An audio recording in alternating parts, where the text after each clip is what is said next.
Recoil, an AR game that puts you in the action of an FPS game.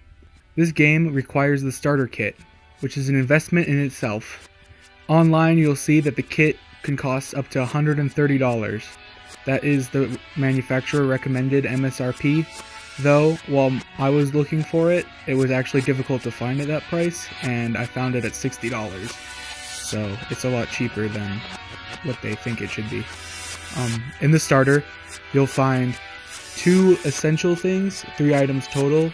The game hub, which is a small router you connect your phone to in order to host the lobby, and 2, as they put it, RK-45 Spitfire pistols, though they are just generic looking handguns.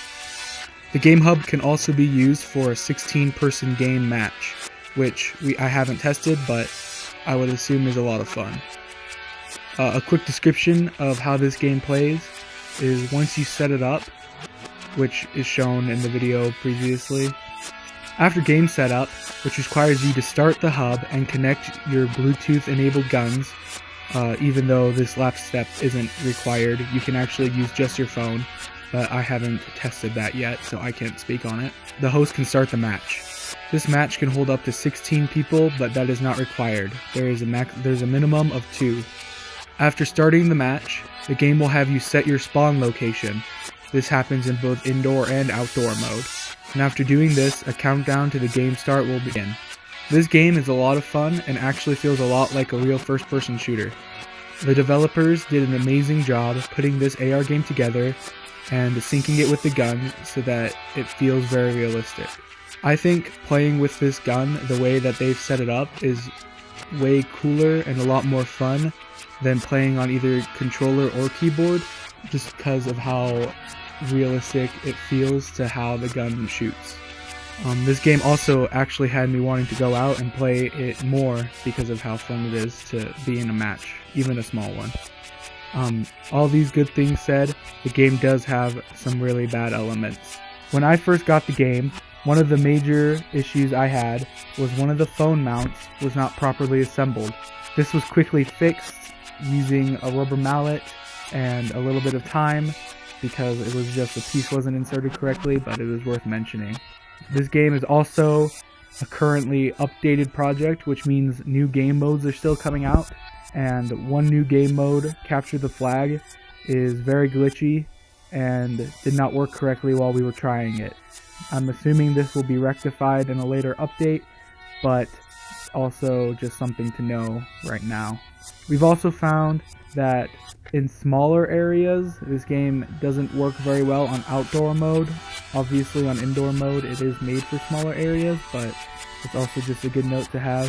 While trying to record, we hadn't run into this issue before, but there was a delay between pulling the trigger and hearing or seeing or feeling the feedback from the app or the gun, which made it harder to play as your bullets would be delayed from when you actually press the trigger, but it would still take the modern position of the gun.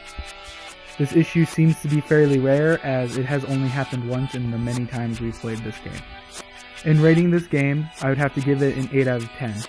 And while it is a lot of fun, the issues that it has that can easily be fixed haven't been yet. And I feel like that should take away from the rating, so that's what I have done. However, the big part of this rating really does come from the amount of fun that this game actually brought, and for the actual retail price you can find it at of $60, getting you and 15 friends outside and playing seems like a really good and fun thing to do. Lastly, this kind of brings me to my thoughts on where I think AR as a genre of game is going to go, or as a platform of game is going to go. And while I would like to imagine that it really is going to pick up and continue to grow and we'll see more, I really can't say that that's a feeling I truly have. As we saw with games like Pokemon Go, while there is initial hype, after a while the game will just kind of die down, and while there is still a large player base, it is nowhere near the number to show that it really is a beneficial game type as opposed to any other version of the game. This difference between a normal game and an AR game really shows that while they're a lot cooler and usually a lot more fun than a normal game, they're not as profitable. And without being profitable, I don't think they can really survive in the modern market of games. Also, AR in general has fallen out of popular media after the dwindling down of Pokemon Go, and is likely to see a revival at random points throughout whenever a new property is turned into an AR game. And like I said, while I think it would be amazing for AR to continue, I just don't think it can survive initially on its own.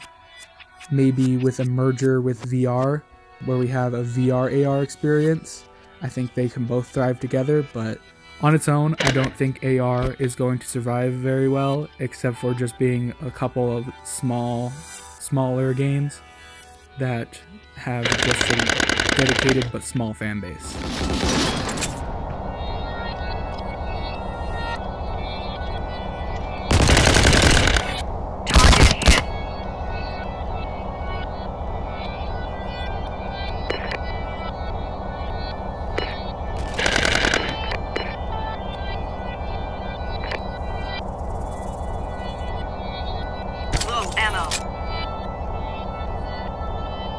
Low ammo.